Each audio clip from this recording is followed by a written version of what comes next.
நாகையில் அதிகாலை முதல் இடி மின்னலுடன் கனமழை தொடர்ந்து பெய்து வருகிறது. விவரங்களை தர இருக்கிறார் செய்தியாளர் லெனின். விவரம் என்ன?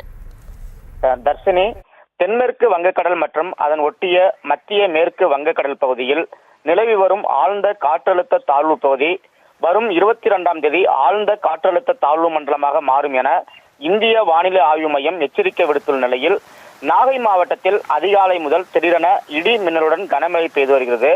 குறிப்பாக திருக்கோவளை, வலிவலம், கீழ்வேலூர், காக்கலணி, வேளாங்கண்ணி, தேவூர், அணக்குடி, வெண்மணி, குறுக்கத்தி, சிக்கல், தலைஞாயிறு, நாகை, திருப்பூண்டி சுற்றுவட்டார பகுதிகளில் இந்த மழையானது தற்போது பெய்து வருகிறது.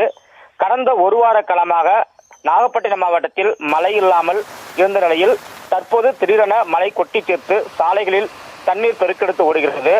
டிசம்பர் மாதம் வரை மழை நீடிக்கும் என வானிலை ஆய்வு மையம் எச்சரிக்கை விடுத்துள்ள நிலையில் சம்பா நெற்பயிர்கள் கதிர்விடும் பருவம் மற்றும் கதிர்விட்டுள்ள பயிர்கள் மழையால் பாதிக்கப்படும் என விவசாயிகள் கவலையடைந்துள்ளனர். கடந்த 3 மணி நேரத்தில் மட்டும் திருக்கோவளை பகுதியில் 4 சென்டிமீட்டர் மழையும், தலைஞாயிறு பகுதியில் 2.6 சென்டிமீட்டர் மழையும் பதிவாகியுள்ளது. தரிசினி, விவரங்களுக்கு நன்றி லெனின்.